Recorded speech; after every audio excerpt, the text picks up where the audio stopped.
Afternoon, making the first 6 riders across the line head to the scales, find their allotted weight, and then Mr. Des Gleeson turns around and declares correct weight on race 5, the Cadbury Roses Stakes, with terrific performance by that winner, Faithful Love, despite being agitated before the race. As we check the Super Tab dividends, Dan Malicki, you also better rub Gary Willits for luck because he has tipped the first 5 winners.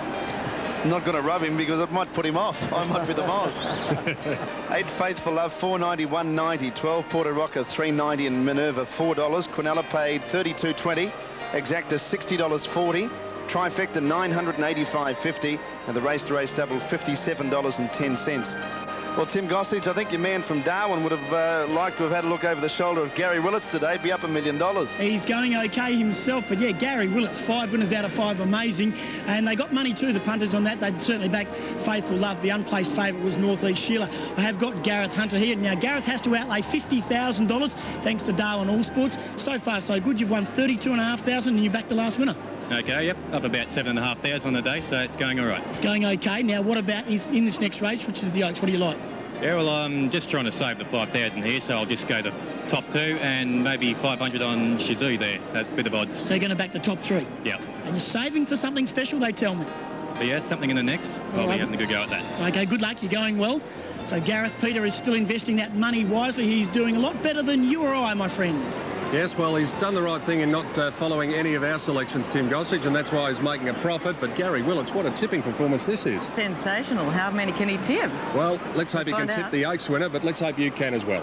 All right, well, I'm going to go with Dan Glisser here, Peter. I just think she's a class filly in the race. I thought her last effort in the Wakefield wasn't too bad, and she drops down to 1.5 kilos, so that'll be in her favour. From number 2, My Sienna, and for 3rd, I'm putting in number 5, the Golden Dane, and a roughie, Shizou, number 3. I like My Sienna, but I don't like the odds. $2.50, and exercising your money for a place is just crazy. I'd be advising her to wait a little bit because really that should be getting out in the market and should be a lot closer to Dan Glisser than that. But I've gone My Sienna, Dan Glisser. I thought the Golden Dane might finish in the trifecta money, and my best outsider is the Bart Cummings train, Beat the Fade, as Bart looks for Oaks win number 8. And there are the selections from the rest of the experts. The Golden Dane, of course, from Richard Friedman. After all, it comes out of his stable. Johnny Let's likes Beat the Fade, Dan Malicki, Dan Glisser, and I'm confident now because Gary Willits has gone for My Sienna. Well, let's hope it can win. Maybe there's some sentimental money on My Sienna as well. A lot of it, yeah, I would think so. Let's check the dividends from races 1 to 4. If you happen to be just joining our telecast around Australia, every one of these tipped by Gary Willits, and I managed to find the first, and after that I've carried my bat. Tennessee Magic, $2.90 and $1.60. Foxtrot, $2.20. Miss Denmark, terrific run. Will pay to follow, $3.40, and the first Quinella, $16.50. Second race on the card, and victory here went to Whistler. Slowly run race and ran home very strongly, $4.30 and $1.70, defeating Salem's Tip, $2.10, Monolith, $4.50, and the trifecta was $273. Greg Childs, the winning rider. In the third event on the card, it was Visual Display at $14 and $4.40, coming from near the tail of the field to beat Chow Baby at $4.50. Fellowship paid $3. Trifecta, $2,166 even. Hi, girls.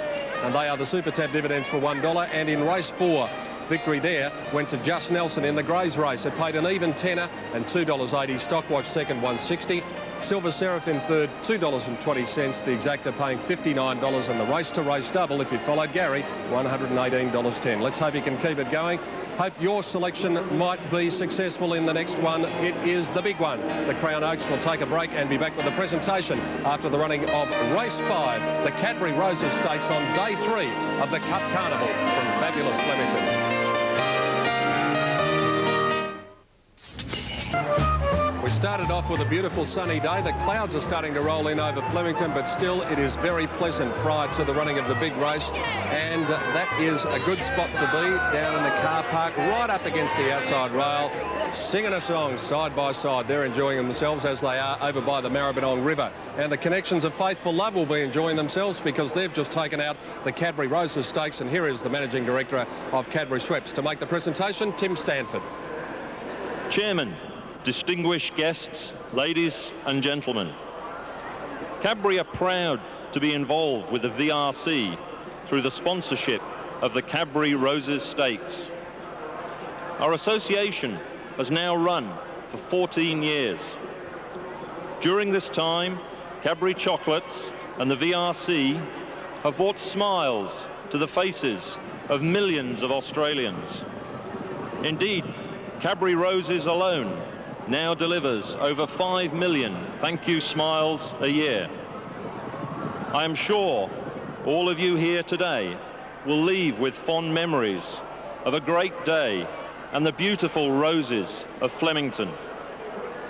On behalf of everyone at Cadbury, I'd like to say thank you for a fantastic race, once again demonstrating the high quality that Cadbury likes to associate itself with. Congratulations to the winning connections, Faithful Love.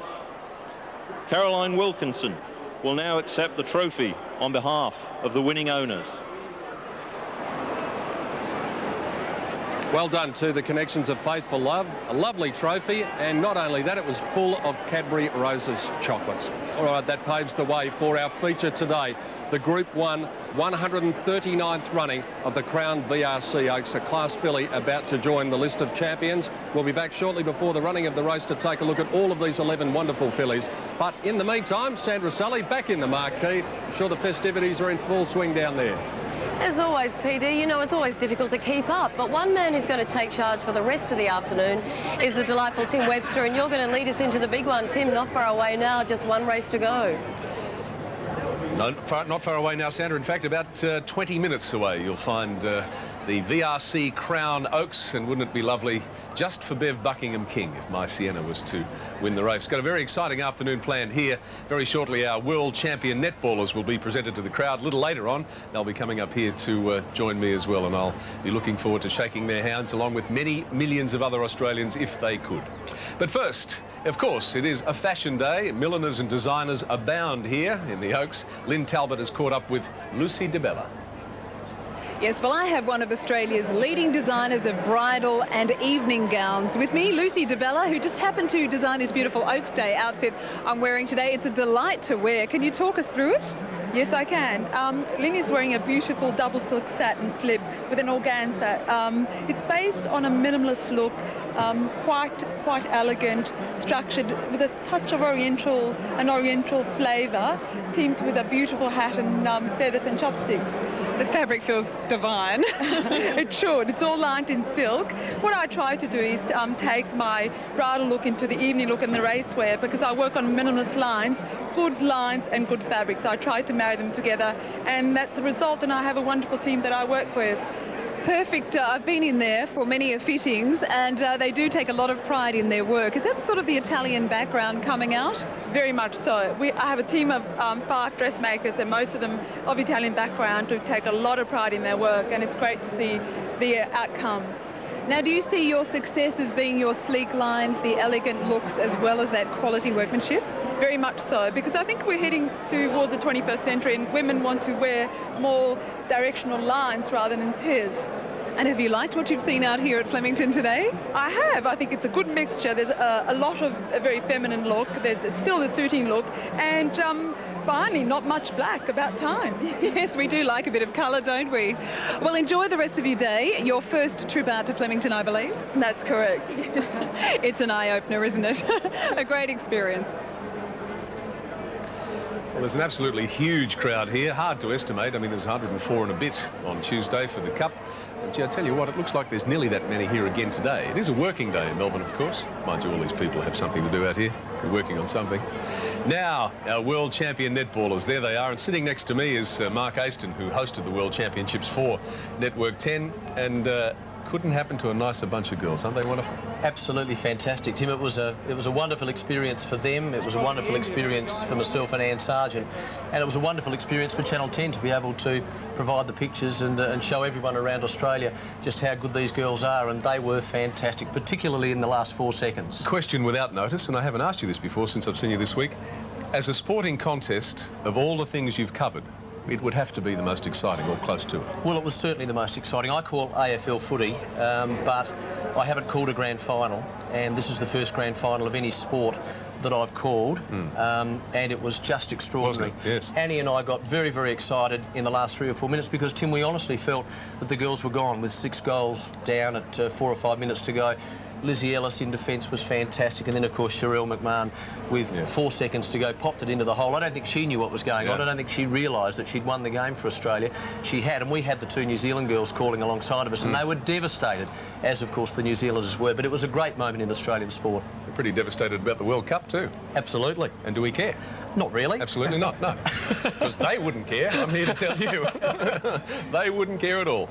So there they are, 3 of them. In fact, I think I've got Liz Ellis, Vicky Wilson and Jenny Borlase coming up to join me later. So well, watch your hair, because Lizzie Ellis will get behind you and she will ruffle your hair. So watch your hair, and it looks immaculate at the moment. She's a shocker. We'll take a break and come back and join us in a minute.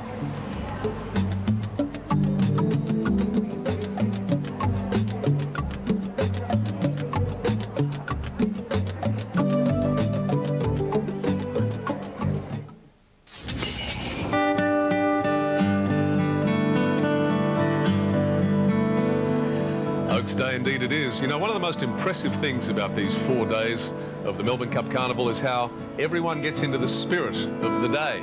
And of course today is Ladies' Day, and all of the ladies, young and old, look absolutely fantastic. They go to a lot of trouble. And speaking of a lot of trouble, here's the people who really go to a hell of a lot of trouble. Lynn Talbot joins us again. Yes, we ladies do go to a little bit of trouble, and they look stunning here on the lawns at Flemington. I have one of the ladies that are involved with Alanumbe, a beautiful label, and it's Kathy Banger. Hello and welcome to Flemington. Hi, Lynn. Thank you. First time, and Andrea, who is wearing your beautiful outfit. Can you describe it for me? Well, we've got the skinny pants and the bare shoulders, which harks back a little bit to the 70s. A little bit devilish. A little bit slinky, but we've been traditional with the hat. And so, yeah, we have respected some of the Flemington traditions. and the dress codes and regulations. Yeah. I love this cowgirl look. It seems to be everywhere. Tell us, why do you like them? Well, they're kind of simple. It's a little bit understated for the course, but yeah, modern. And Catherine Manuel designed both our hats. Lovely. Now, I guess Alanumbe came really into the limelight when the then models of the moment, Claudia Schiffer and the likes of Linda Evangelista, came into your store, loved what they saw, and walked out with bags full of your outfits. That's right. How could they mistake our undisputed style? You know, it's modern, modern and chic, and they come back for more. Wonderful. Well, we've seen a lot of spring, summer fashions. What's in for winter next year? Winter 2000, just quickly. Oh, I think lots of texture, fur, some ruffles, layers and layers of, ultra chic kind of thing. Lovely. Well, thank you very much for joining us today. Thank you. Thank you. Thanks very much, Lynn. Yes, indeed. Don't forget the Maggie Race of the Century competition a little later on, the trip for 2 to Kentucky for the Kentucky Derby. There's the phone number, 1902 555 616. Later on this hour, we'll show you another 800 metres, then another 800 metres, and in fact, the end of the race we'll show you on Emirates Stakes Day. We'll take a break. Come back and join us. The Oaks for 99 is not far away. The race, and then Love to Water and Apogee Storm. In the straight, though, Rose of Dane and Danelard tackled by Grand Archway, Curio Jade.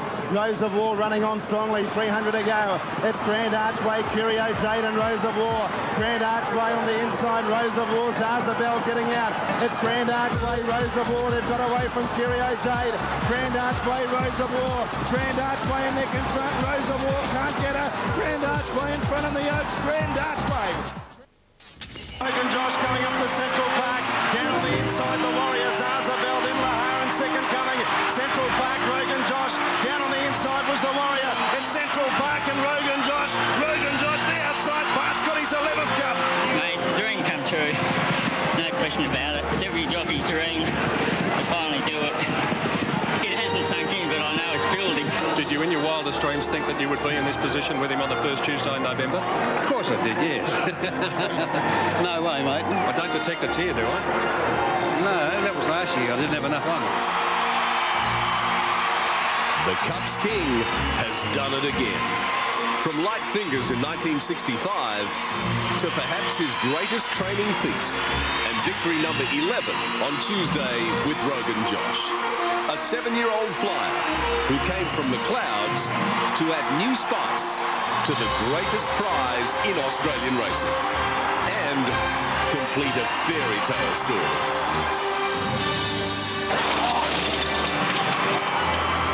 And now, today is Oaks Day. the third day of an extraordinary week. A day when the ladies of the fields and of the turf take centre stage. It's a day when the fashions and the fillies reach new heights, and where the full spirit of the Melbourne Cup Carnival takes a new turn. From racing thoroughbreds to racing hearts. Grand Archway, Rosa War. Grand Archway, Nick in front. Rosa War can't get her. Grand Archway in front of the Oaks. Grand Archway. Grand Archway's completed the Wakefield and Oaks double. So, let the party begin. Welcome to the 1999 Melbourne Cup Carnival, live and exclusive to Network 10.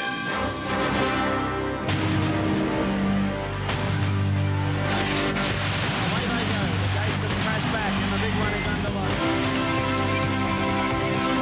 As they come down the straight the first time. He's going up on the outside. Got 2,000 metres left to travel. It's a fight over the Melbourne Cup.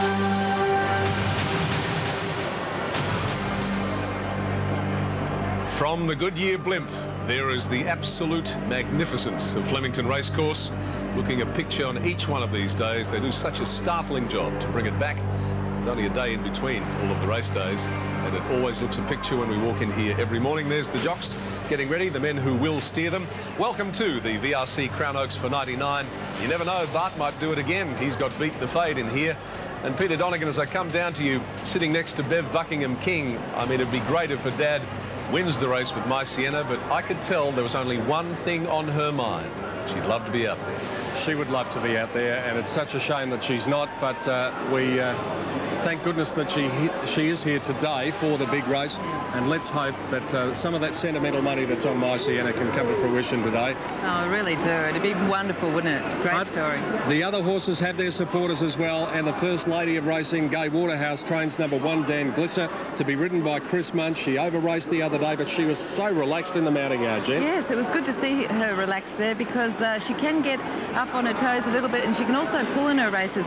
She did that in the Wakeful. I thought that was a pretty good effort to stay on the way that she did. She drops down 1.5 kilos here. She's a very classy filly, and she's hard to rule out. I think she's a good chance. To My Sienna, Greg Hall is the rider. $2.70 for $1 on Super Tab. We've spoken a lot about her. She finished off her race brilliantly on Saturday. Yes, easily the best run in the Wakeful, and she should be running on very strongly towards the end, as she did in the Wakeful, and she's going to be very hard to beat as well. The past 2 winners of the Wakeful have gone on to win the Oaks, and the 1,000 guineas Oaks double has been completed 3 times in the 90s. Can Shazoo make it 4? Trained by Michael Moroney, ridden by Jimmy Cassidy. Could probably put a line through her run in the Wakeful on Saturday, because she raced 3 wide, she was 4 wide straightening, and I thought she went quite well. She is dropping down 1.5 kilos as well. That will suit her because she's very, very small. I thought she was a value chance. 4 is the grey filly, Smites' Rivalry, Glendoril the rider, trainer Joe Hall out of the Flemington stables, barrier number 11, the outside gate.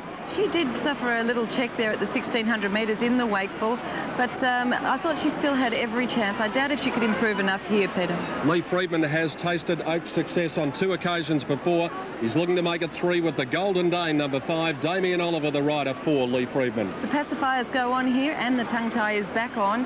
I thought she was given every chance in the Wakeful, but she didn't give up towards the end of that race, which is a good sign for a staying performance here today. She might get a cosy run, and she's some chance. The famous Kingston Town colours aboard, number 6, Normandy. Shane Dye is the rider, another one trained by Lee Friedman. You've got some news on this filly, Jen. Yes, Terry Sharp, one of the stewards here, he did come up to me and tell me that after the Geelong Derby trial, this horse did have a little bit of soreness in the back. She's been treated for it, and apparently the news is that she is fine. So if you like her and you want to back her, you could have something on her, but I do think she does need to lift on her form. 7, Dame Tallack, also carries a famous set of colours. Mark Flaherty, the rider for Mark Bairstow at Geelong. By At Tallack, she will stay all day, this one. For that reason, I think she's got to be left there with some chance, and she's fairly nice odds. Big odds about number 8, Madam Plume. Malcolm Pay, the rider for Tony Vassell at Caulfield. Tone's had his share of misfortune over the past few weeks. We wish him luck. Yes, I thought she had every chance when she ran 3rd in the Geelong Oaks trial. She appears to be at her very best when she's got the sting out of the track. She hasn't got that here today, and I'd say a rough place chance at best. Bart Cummings is looking for Oaks victory number 8 with this filly. Number 9, Beat the Fade. Brett Preble is the replacement rider, replacing Mick Dittman. Bart's last victory in the Oaks Oaks back with Richfield Lady in 1991. We can never dismiss a Bart Cummings trained horse in a staying event and Beat the Fade. She was caught wide in the Wakeful. I think you can forget that run. She might get a nice run from Barrier 1 and she's there with some chance. Number 10 is Tributes. Darren Gauci, the rider. John Hawkes is the trainer. This filly won the Oaks trial at her last start. She doesn't know a lot about racing yet, though. No, she doesn't. She laid in very badly on that occasion, but she was still too good for the rest of the field. I think she'll run out the distance. I don't think that's a problem for her, but she's going to need some luck and she'll have to behave. And you can practically write your own ticket about the bottom one, Shamaro. Chris Parry at Cranbourne is the trainer, to be ridden by Michael Barlow. Not beaten all that far in the Oaks trial, but on Saturday in the Wakeful was a disappointing run there. She made a little bit of ground late, but I don't think enough for this type of event. What's your trifecta in the Oaks, Jen? I'm going with number 1, Dan Glisser, to win from number 2, My Sienna, number 5, the Golden Dane for 3rd, and for a roughie, number 3, Shazoo. I've gone for the same box trifecta in a different order. 2, My Sienna, 1, Dan Glisser, 5, the Golden Dane. Outside of number 9, Beat the Fade. There would have been plenty of wagering on the tote in the last half hour. Dan Malicki, bring us up to date with the latest figures. Well, pretty much similar to the tips there, Pete. The top 3 being My Sienna, the favourite at 280. Has got out slightly, but it did open up short. Those moves are from start of betting from the previous race. Number 1, Dan Glisser, $4.30, has trimmed up a little bit. The Golden Dane, $6. Number 10, Tributes at $7.40. Clearly the top 4 in the market, as the next best in the race is around the $13 mark. And we have numbers 3, Shazoo, and 9, Beat the Fade. The winner and 3rd place getter in the 1,000 guineas. That's the look at the tote. Now the betting ring, Tim Gossage. Dan, one of the best betting races of the carnival so far, no doubt about that. There's a lot more people here before the start of the Oaks than there were before the start of the Cup on Tuesday. At the moment, My Sienna is probably the best back runner in the race. You can still get on at decent odds at the moment. It's about the same price it is on the tote at the moment. Dan Glisser's got some admirers, but it's still at each way odds, and there's been some good money for the Golden Dane, and also down the bottom 2 for Tributes at bigger odds. But My Sienna will definitely jump the Oaks favourite. And they're at the gates now for the running of the Crown Oaks. 2,500 metres starting in front of this capacity crowd, packed grandstands, around 80,000 people and more watching them move into the gates of the 200 and then come down to the winning post and complete a lap of the famous Flemington circuit. Dan Glisser from Jennifer, the Golden Dane from Richard Friedman, Beat the Fade from Johnny Letts. I've gone for My Sienna, as too as Gary Willits, who's looking to make it 6 out of 6, and Dan Malicki has gone for Dan Glisser. Well, anxious connections looking on. Gay Waterhouse, along with husband Rob, sitting up in the owners and trainers stand. Roy Higgins is a man who had a great affinity with this race over the years. Roy, what did you like in the Oaks of 99? Yes, Peter, I was fortunate enough to win it 5 times. I'm a bit unsure about this race. I feel a lot of these were given the impression they may be coming towards the end of their tether a little bit. I stuck with the 2, My Sienna, certainly hoping so. Ted Buckingham from Tasmania. Bev is here with us today, Bev Buckingham, and part of her family. We're certainly hoping and praying for the best for My Sienna. It'll be a great thrill and a great kick for the family. I marked her on top of number 10, Tributes. I saw this filly winning the Geelong Oaks trial. That was inferior class to this, but I can assure you she has made terrific improvements since then, and she gives the impression she will run the distance. The toppy, Dan Glisser, well, you can't leave her out. She's not 100% happy the Melbourne way of going, but she's big, she's strong, and she is very good. And of the others, probably number 5, the Golden Dane. I've left her in there also from the Friedman camp. I went 210, 1 and 5, Pete. And as usual, they've put the blindfold on Beat the Fade to bring her up to the gates. Johnny Letts is out behind the stalls. John, how did these fillies look when they arrived at the start? Well, Johnny Letts is speechless. I hope we got that on tape. But the hubbub of the noise of the crowd here may affect some of these fillies. Beat the Fade coming up towards the gates. She's just being a little stubborn at the moment. By the way, we just spoke to Roy Higgins then, and the last Oaks winner to subsequently go on and win a Melbourne Cup was Light Fingers, which won the Oaks in 1964, and then Roy Higgins took it to victory in 1965, the first of Bart Cummings' 11 Melbourne Cup victories. He'll be there. Dan Glisser. I think Johnny Letts is having a bit of a chat to the jockeys. Can you hear me out there now, Lettsy? No, he can't. So we'll stick with it here. And there's Banjo taking a look at the young ladies moving in to the stalls at the 2,500 metre mark. So Bart's looking for win number 8. Of the current jockeys, Jimmy Cassidy has tasted the Oaks success on 4 occasions, 86, 87, 89 and 90. Bart Cummings last tasted success in this race in 1991 aboard with Richfield Lady. David Haynes, the man beside him, has Normandy engaged here in the Lee Freedman colours. So let's have a last-minute check of the Super Tab dividends. Dan Glisser and My Sienna are the two, and My Sienna will run the pronounced tote favourite.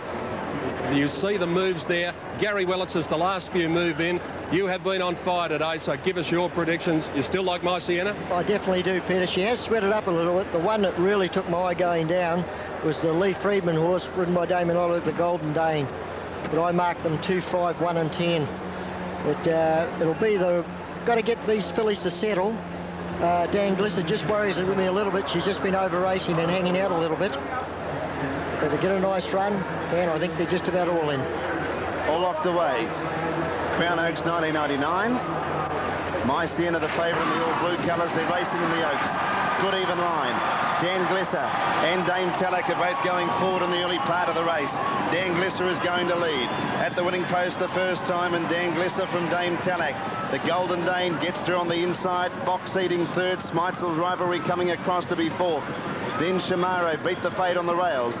2 lengths to Madame Plume, and then Shazoo, a length and a half My Sienna, Tributes, and Normandy out to last. They're well strung out. Dan Glisser setting a pretty good speed out of the straight here. At the 2,000, it's a length in front.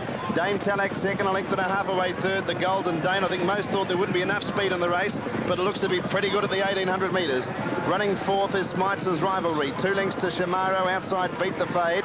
3 lengths away then to Madame Plume and Shazoo the inside. 2 to My Sienna, 2.5 to Tributes, and another 2.5 lengths away Normandy, about 12 or 14 lengths off the lead. About 1,600 metres to go. Dan Glisser trying to steady up a bit now and leads 1.5 lengths to Dame Tallack, and the Golden Dane third the inside. 2 lengths away fourth is the Grey Smitesville's Rivalry.